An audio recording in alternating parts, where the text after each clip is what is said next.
Hi hello how are you. मैं फिर से आप लोगों को ऑनलाइन क्लास पढ़ाने के लिए आ गया हूँ। आप लोग भर भर के प्यार दीजिएगा, लाइक कमेंट शेयर करके। आइए तो चलते हैं बोर्ड पर। यहाँ पे लिखा हुआ है सिंपल इक्वेशन। अब इक्वेशन मीन्स क्या होता है? Equation means equality between two numbers और two quantities. An equation is an algebraic expression which involve an equal sign. जो हमने अभी बताया सिर्फ वही लिखा हुआ है। एक्सप्रेशन क्या होता है? Algebraic expression. तो यहाँ पे हम समझते हैं इसमें दो चीज होता है। पहला होता है constant. Constant means value fix होना चाहिए, जैसे कि 1 2 3 4 5 काउंटलेस, तो वो हो जाता है कांस्टेंट। 1 2 3 4 5 6 0 and etcetera. ये कंटिन्यूटी हो जाएगा, मतलब बढ़ते जाएगा, जितना आप लोग ढूंढेंगे उतना हो जाएगा। एक होता है वेरिएबल, ये फिक्स होता है भाई। ये 26 A to Z हम लोग पढ़ते हैं ना, A to Z ये फिक्स होता है। वेरिएबल 26 है और इसका वैल्यू जो होता है अकॉर्डिंग टू क्वेश्चन चेंज होते रहता है। जैसे कि हम आगे बताएंगे इक्वेशन में। पहले हम समझ लेते हैं इस एक्सप्रेशन जो होता है वे जुड़ा होता है साइन से। वो होता है प्लस माइनस मल्टीप्लाई और डिवाइड। प्लस माइनस मल्टीप्लाई और डिवाइड। इसमें जो एक्सप्रेशन में जो यूज होगा वो प्लस माइनस मल्टीप्लाई और डिवाइड का प्रयोग किया जाएगा। उसके बाद आता है LHS और RHS। समझने के लिए पहले हम इक्वेशन समझते हैं, अलजेब्रिक एक्सप्रेशन, जिसमें अलजेब्रा का यूज किया जाता है। जैसे कि हम अगर एक इक्वेशन बनाएं 2x + 10 = 30, ये एक क्वांटिटी है और ये एक है। मतलब क्या हुआ कि ये जो होगा वो इतना ही होगा, इससे ज़्यादा नहीं होगा। बराबर का मतलब यही होता है कि 30 इधर है तो यहाँ भी 30 होगा। ये जो वेरिएबल है, इस वेरिएबल का कुछ ना कुछ वैल्यू होगा, जिसको रखने के बाद दोनों क्वांटिटी बराबर हो जाएंगे।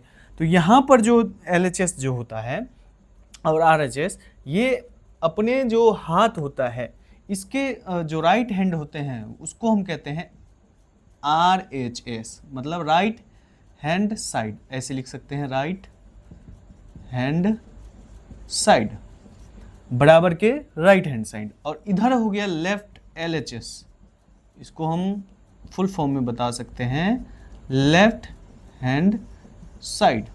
ओके, इतना चीज समझ में आ गया। अब आते हैं साइन कन्वेंशन में। मतलब अगर बराबर जो होता है इसके साथ, हाँ, एक स्टेटमेंट ये भी दिया गया है कि if LHS and RHS interchange, मतलब एक साइड से दूसरे साइड ले जाते हैं तो क्या इक्वेशन में कोई चेंज होगा? तो नहीं होगा। वो चीज़ ध्यान में रखना है।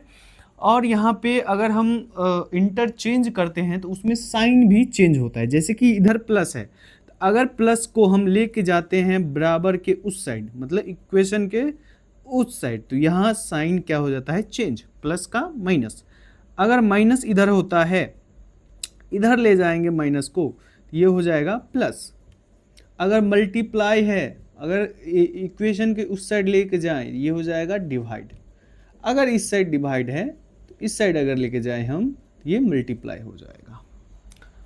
इतना चीज समझ में आया? समझने वाली बात कुछ कुछ है। जैसे अलजेब्रिक एक्सप्रेशन क्या होता है, तो दो चीज से बना हुआ था, कांस्टेंट और वेरिएबल।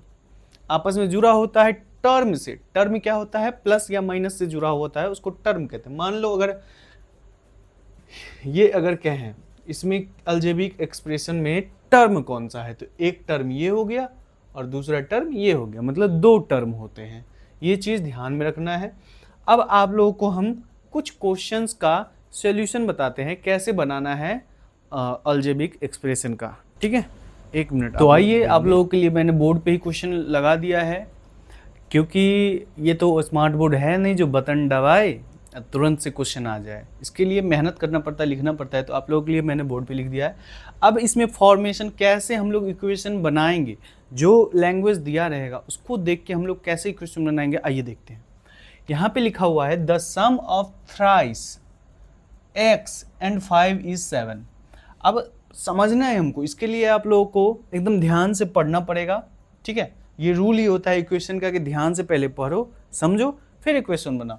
तो इसका इक्वेशन बनेगा the sum of thrice X and 5, मतलब सम क्या हो गया, सम मतलब जोड़, ठीक है, इस दोनों के बीच में जोड़ होगा। तो क्या चीज़ का जोड़ होगा, थ्राइस एक्स, थ्राइस मतलब होता है 3 और एक्स मतलब 3 का गुना होगा एक्स से, एंड 5 का होगा प्लस, ये इक्वेशन हो जाएगा। और दोनों को जोड़ के आता है 7, मतलब इस दोनों को अगर हम जोड़ें तो क्या आएगा 7। This is equation, this is the equation. समझे कि नहीं समझे? And second question is 8 times p plus 1 is 49, मतलब 8 टाइम्स, टाइम्स मतलब होता है गुना, तो अगर 8 बार p को गुना करें तो 8p हो जाएगा। ये गुना का चिन्ह नहीं भी देंगे तब भी चलेगा, तो समझ जाएगा 8p है। फिर प्लस 1, तो प्लस 1 कर देंगे, इज 49, इज 49, ये दूसरा इक्वेशन हो जाएगा। सिंपल होता है, समझना होता है, बात को समझिए, आप लोग पढ़ के समझिए, उसके बाद अपने आप बने। The number x is divided by 3, मतलब x को अगर हम 3 से डिवाइड करें, x को 3 से डिवाइड करें तो गिव्स -1, तो -1 लिख दीजिए, that is equation. The sum of square of 2 consecutive number is 1, 2 consecutive number मान लीजिए हम लेते हैं x और दूसरा लेते हैं x प्लस 1, ये कंसेक्यूटिव है, लगातार है, तो सम ऑफ स्क्वायर, सम करना है तो ये हो गया सम, और स्क्वायर भी करना है तो स्क्वायर हो गया ये, is 1, that is an equation.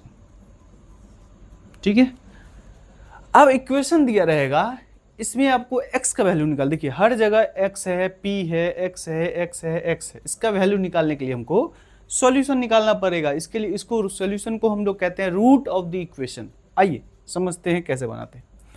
तो पहले ही हम बता चुके हैं कि एक साइड से दूसरे साइड अगर ले जाएंगे तो कोई फर्क नहीं पड़ेगा, कोई गलती नहीं होगा। तो अगर हमको x का वैल्यू निकालना है तो 9 को इस साइड ले जाएंगे, 3x बराबर 10 माइनस, ये प्लस है, अगर इस साइड जाएगा तो पहले ही साइन कन्वेंशन हम बता दिए थे, अगर ये प्लस है तो इस साइड जाएगा तो 9 माइनस हो जाएगा, तो 3x बराबर 1। अब x का वैल्यू निकालना मल्टीप्लाई में है, कुछ नहीं है तो मल्टीप्लाई में है, तो x का वैल्यू निकालेंगे तो 1, और ये 3 मल्टीप्लाई में है तो इस साइड जाएगा तो divide, that is the root of the equation. Root मतलब हो गया सोल्यूशन, सोल्यूशन मतलब हो गया आंसर। आते हैं दूसरा सवाल पे, देखिए ये कैसे बनाएंगे। सेम प्रोसेस होगा, ट्रांसपोर्टेशन करेंगे, इंटरचेंज करेंगे, इस साइड से उस साइड ले जाएंगे तो y बाई 10, इस साइड माइनस में है तो इस साइड जाएगा तो प्लस हो जाएगा, 9 प्लस 12 इज इक्वल टू 21 हो जाएगा। अब y का वैल्यू निकालना है तो हम क्या करेंगे, इस साइड है 10 डिवाइड में, इस साइड जाएगा तो हो जाएगा मल्टीप्लाई में, तो y का वैल्यू जो हो गया 210, that is the root of the equation. Another question is 30 is equal to 6 into 8 plus X. अब x का वैल्यू निकालना है तो कोई दिक्कत नहीं है, LHS को RHS में कर सकते हैं, RHS को LHS में करते हैं, बशर्ते साइन कन्वेंशन होना चाहिए। आइए, तो 6 को अगर हम इस साइड करेंगे तो इस साइड तो मल्टीप्लाई में है, इस साइड आएगा तो क्या हो जाएगा 30 divide 6 is equal to 8 plus X. अब ये जो डिवाइड है तो डिवाइड इसको कर देंगे, 5 बराबर 8 प्लस एक्स। अब हमको x का वैल्यू निकालना है, अगर x का वैल्यू निकालना है तो क्या करेंगे, हम इसको इस साइड करेंगे, 5 माइनस 8, ये हो जाएगा -3 बराबर x, x का वैल्यू हो जाएगा -3। अब ये x क्या होता है, इस साइड जितना होना चाहिए उतना ही इस साइड, अगर x के जगह पे हम -3 रखें तो जितना इधर होगा उतना ही उधर होगा। देखिए 30 बराबर, इस दोनों को अगर हम घटाएंगे 8 में से -3 करेंगे तो 5, और ये 6 है मल्टीप्लाई में है, देखिए 30 बराबर 30 हो गया। ये था क्लास 7 का सिंपल इक्वेशन। अब आगे थोड़ा इससे थोड़ा हैवी हो जाएगा, हैवी मतलब ये समझिए कि थोड़ा इससे डिफिकल्ट हो जाएगा, बस समझने की बात है। अगर ये समझ लिए तो आप लोगों को थोड़ा अलजेब्रिक एक्सप्रेशन जो होता है वो नेक्स्ट वीडियो में ज़रूर हम बताएंगे। इसके लिए आपको कमेंट करना पड़ेगा, शेयर करना पड़ेगा और लाइक भी करना पड़ेगा, क्योंकि हमारी मेहनत वहीं से पता चलेगी कि कितने बच्चे देखते हैं, लाइक करते हैं, कमेंट करते हैं। Bye bye. Ladies and gentlemen,